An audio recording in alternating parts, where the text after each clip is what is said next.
Welcome to this video lecture on the subject electronic circuits. So in this lecture we are going to discuss about Hartley oscillators.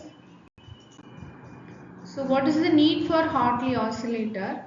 So it is an LC oscillator which uses inductors and capacitance. So this is needed for the radio frequency and audio frequency application. It is used for generating the sinusoidal waveform, which is required for RF oscillators, signal generators and tuned amplifiers, which is used to select a particular frequency, and also wireless transmitters. So where we need to transmit the signal from transmitter to receiver. So these are the need for Hartley oscillator. And what is meant by Hartley oscillator? It is an LC oscillator, generates the sinusoidal waveforms. It uses the tank circuit which consists of inductors and capacitor. So it uses the phenomenon of positive feedback, so which consists of an two components. One is amplifier circuit based on transistor, and another one is the tank circuit, which is also known as the resonant circuit. So these two parts forms the Hartley oscillator. And this is the circuit diagram for Hartley oscillator. So here we can see that we have an amplifier circuit which consists of a BJT common emitter amplifier, where R1, R2 are the voltage divider network. It is used for biasing the transistor, and also we are providing the positive feedback to the input of the base. So base terminal is the input and collector terminal is the output. So the output part of the output is taken from the collector and it is given to the base. So this is the positive feedback circuit. So and also we can see that at the feedback circuit we have a capacitance and L1 L2 inductances. So this forms the resonant tuned circuit. And working of Hartley oscillator. So generally common emitter amplifier works based on the biasing and also phase inversion, which means the input signal and output signal are 180-degree out of phase. So we need to properly bias the transistor in any one of the biasing types to make the stability of the transistor.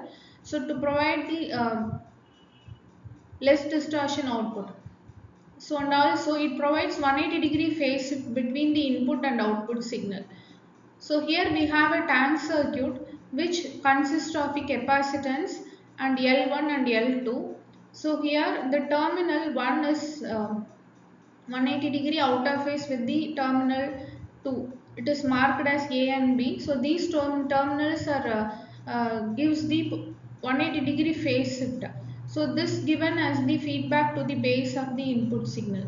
So when the oscillatory current is generated in the tank circuit, the potential at the point A and potential at the point B will be in out of phase, opposite phase. So the terminal A is positive with respect to C and also terminal B is negative with respect to C. So this provides the necessary positive feedback.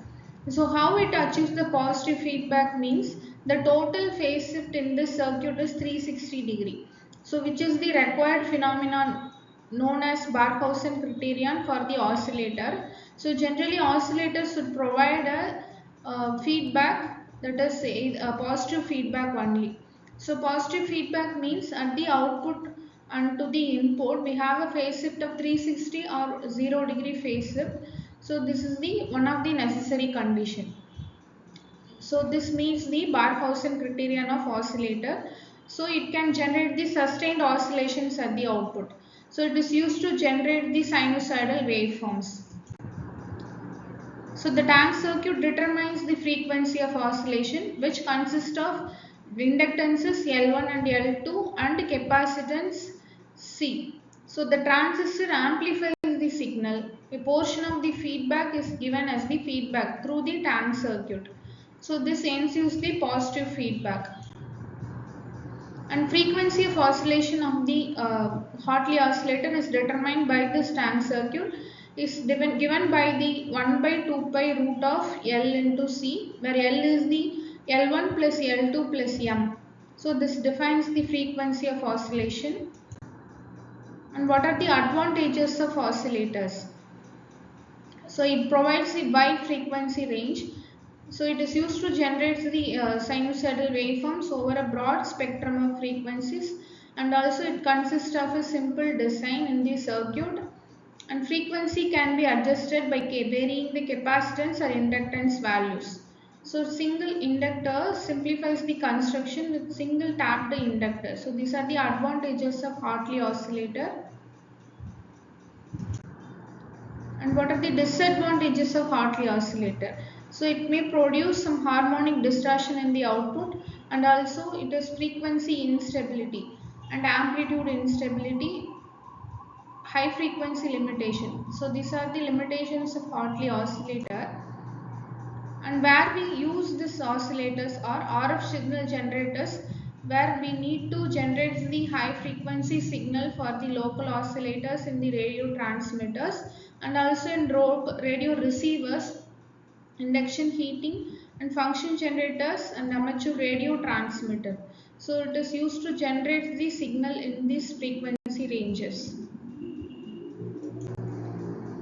So this mind map shows the resonance concept, tank circuit, and circuit components, where we use two inductance and one capacitor, and also working of Hartley oscillator based on the positive feedback. So let's take the assessment. So which component of Hartley oscillator is used in the feedback system?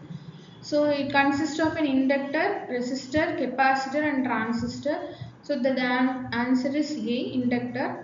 And Hartley oscillator uses which type of feedback? So negative feedback, positive feedback, no feedback, positive or negative depends on the frequency. So the answer is positive feedback. So thank you for listening this lecture.